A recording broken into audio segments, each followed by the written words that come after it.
You should expect a world of more normalcy than most people can perceive. We don't expect necessarily the economy just to accelerate ever higher. What we expect within that, though, is to see some real pockets of pent-up strength.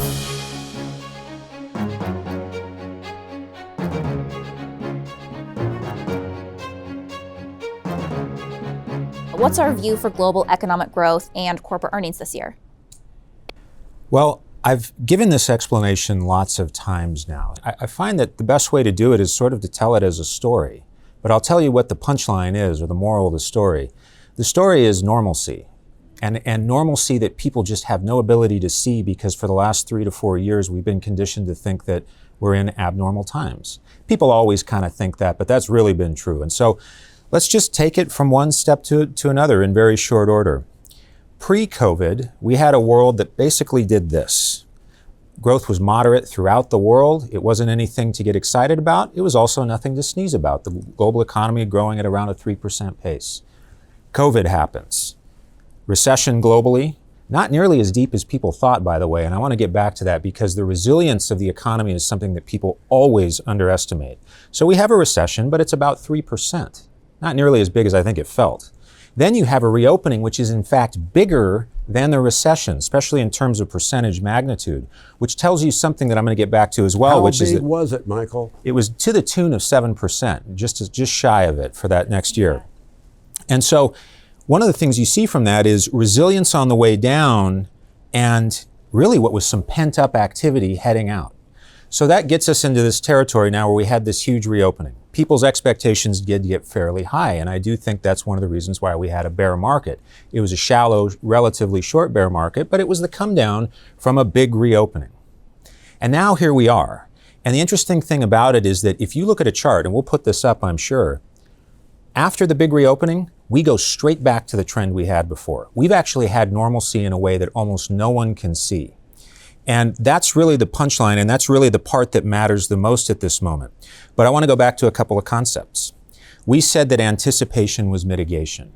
And when we said to people we didn't think there would be a recession last year, it was because prices are signals. People were alerted to the notion that there was danger, and as a result, took action. You know, contrary to the way people think, there is no such thing as a fait accompli in the economy. You can react, you can adapt. People did. And as a result, they mitigated the danger. Well, what's the redounding feature of that? After taking about a year off from doing a lot of investment, there's now pent-up activity. In fact, I see a lot of people that are real pent-up out there in all ways. CEOs are the same.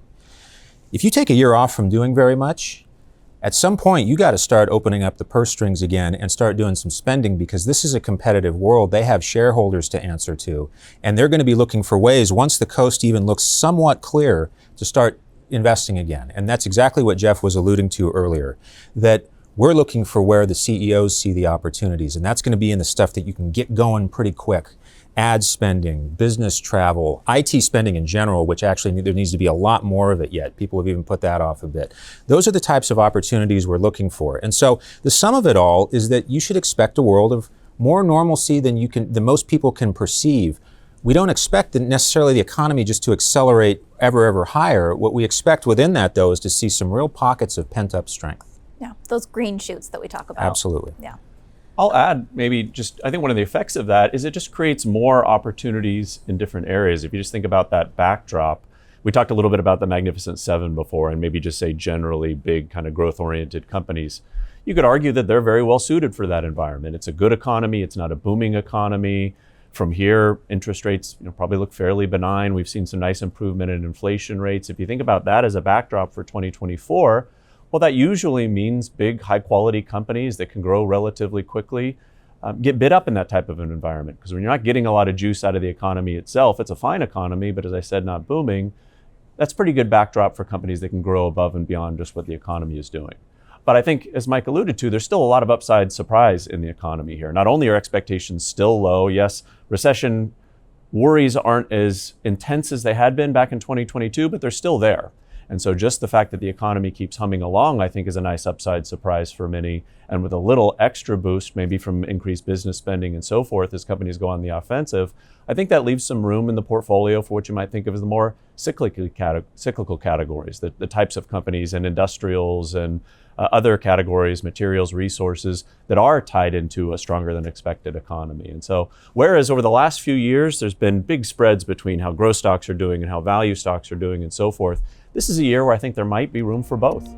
Subscribe to the Fisher Investment YouTube channel if you like what you've seen. Click the bell to be notified as soon as we publish new videos.